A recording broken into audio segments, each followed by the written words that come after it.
Bonjour à tous, Ayline Kazmi, bonjour. Bonjour. Merci d'être avec nous, jeune pianiste de 19 ans. Vous venez tout juste d'arriver en France, vous venez d'Iran. Dites-nous pour commencer quelles sont les raisons de votre venue, Ayline Kazmi.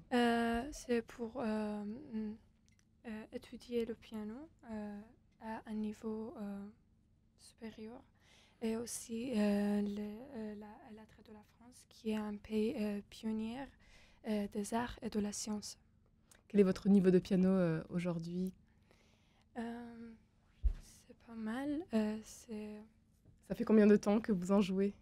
J'ai commencé à jouer du piano pendant que j'étais 6 ans? 6 ans, oui. Pour 6 ans, pendant 6 ans, oui. Depuis que vous avez 6 ans? Non, pendant Il 6 y a ans. 6 ans? J'avais 10 ans. Vous commencez D'accord. le piano il y a 10 ans et comment est-ce que vous découvrez le piano? Pourquoi vous aimez jouer au piano? D'accord.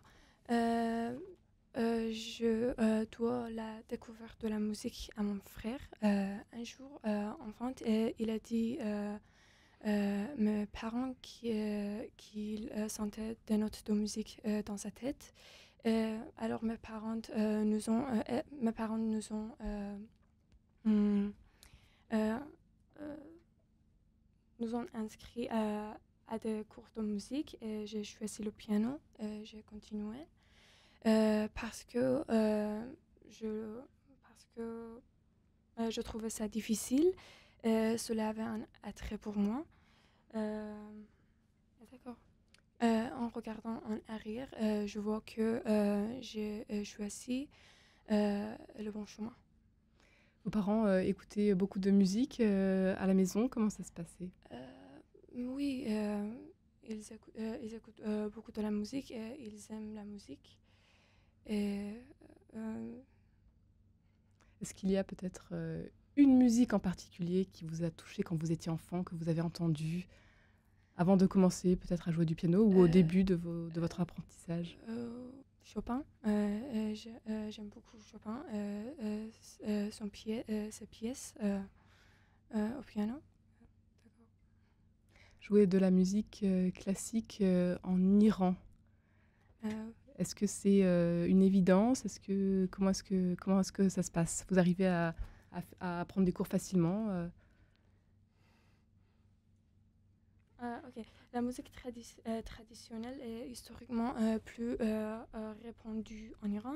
L'interdiction de la musique classique pendant plusieurs années a également arrêté de son enseignement et hum, diffusion. Mais la situation s'est progressivement améliorée. Aujourd'hui, Ayline Kazmi, vous avez tout juste 19 ans.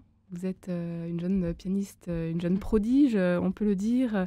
À quoi ressemble votre quotidien de femme et d'artiste jusque-là en Iran? Oui, la situation est difficile car les femmes sont trop peu valorisées en tant qu'artistes étudiants la musique classique.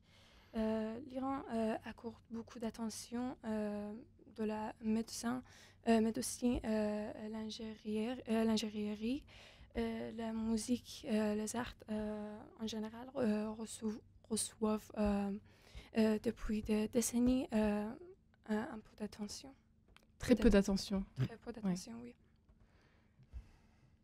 Même si les femmes ont accès aux mêmes études que les hommes en Iran, les femmes iraniennes n'ont pas dans le monde professionnel la place qu'elles occupent ici en France, ce qui crée une lassitude par rapport aux études. Et alors pour vous, vous n'avez pas pour autant abandonné, vous avez toujours tenu bon. Qu'est-ce qui vous permet donc, de poursuivre dans votre voie, vous qui êtes une jeune pianiste? Je travaille, j'essaie de hiérarchiser puis de résoudre les problèmes les uns après les autres. Et je C'est pense quoi les aussi problèmes, par exemple? les femmes sont interdites de chanter en Iran. C'était un problème, par exemple. Donc vous jouez en cachette? Maintenant, oui. Maintenant, oui. La situation s'est améliorée, d'accord. Donc, oui, je peux. On connaît les difficultés de ces derniers mois, des mouvements de révolte, les nouvelles aujourd'hui de votre pays que vous venez de quitter. Quelle est la situation aujourd'hui? Le quotidien est difficile. Financièrement, d'abord, comme comparaison, l'inflation de 10% sur un an en France a déjà rendu le quotidien de nombreux Français difficile. En Iran, l'inflation est de 45 ans, 60%. De plus, Oui, depuis des années, ce qui rend chaque année un peu plus compliqué que la précédente. La précédente touche toutes les catégories de la population. il est difficile donc d'envisager un avenir en Iran aujourd'hui pour les jeunes, notamment pour les artistes et les femmes. Oui. Ayline Kazmi, vous avez tout juste 19 ans, vous arrivez en France aujourd'hui. Qu'est-ce qui vous anime au quotidien? Est-ce qu'il y a peut-être aussi une belle rencontre que vous avez faite dernièrement que vous souhaitez nous partager aujourd'hui? La rencontre avec celui qui m'a permis de venir en France étudier, Thomas Taquet. Il est venu plusieurs fois en Iran pour des concerts, pour des masterclass organisés par un compositeur iranien, Amir Mahyar Tafrajipour. Donc vous vous êtes rencontrés en Iran? Oui, plutôt que de rester uniquement dans la capitale Téhéran. Il s'est aussi rendu dans une ville bien moins réputée où j'habitais alors.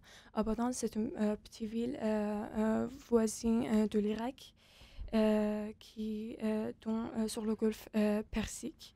J'avais 13 ans à l'époque, mais je crois qu'il a vu une potentiel rare en moi. Il s'est passé quelque chose à ce moment-là. Ouais. Oui, et à partir de là est née mon envie de devenir pianiste professionnel et de sortir d'Iran pour étudier en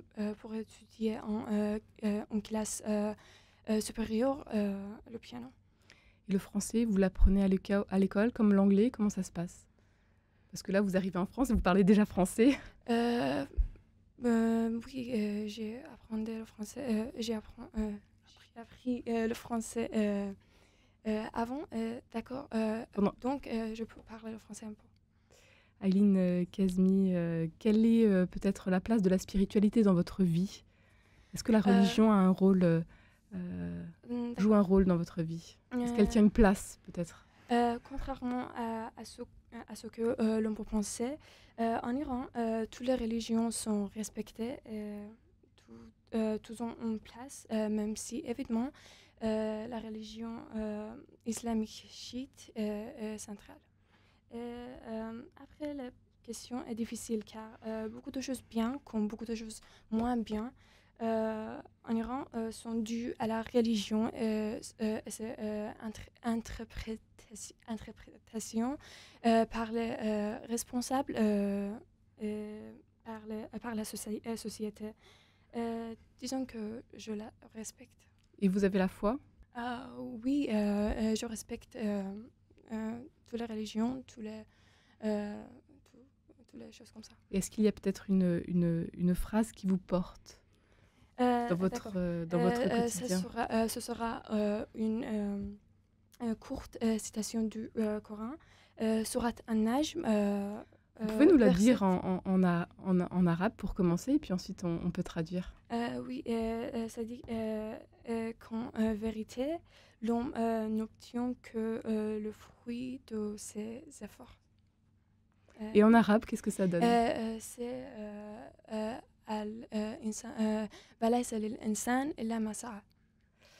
Ayline Kazmi, vous arrivez en France, de belles aventures, de belles rencontres vous attendent. Qu'est-ce qui vous anime aujourd'hui au quotidien?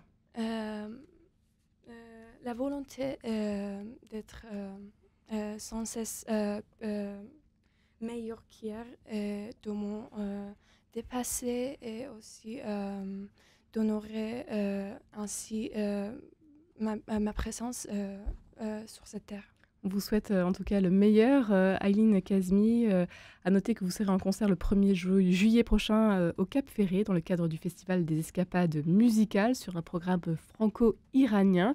Et puis le 18 août prochain également au Festival des Sables d'Olonne sur un concert en compagnie du chœur Fiat Cantus. Et puis vous rejoindrez également dès cet été l'équipe d'organistes et de pianistes assurant les cultes de l'église protestante des Batignolles à Paris dans le 17e. On aura donc le plaisir de vous entendre encore souvent, les dimanches notamment. Et vous allez bien sûr également tenter l'examen d'entrée au cycle supérieur du Conservatoire du Havre. On vous souhaite donc bonne chance et beaucoup de succès surtout. Un grand merci à Ayline Kazmi d'avoir été avec nous aujourd'hui. Je vous remercie aussi.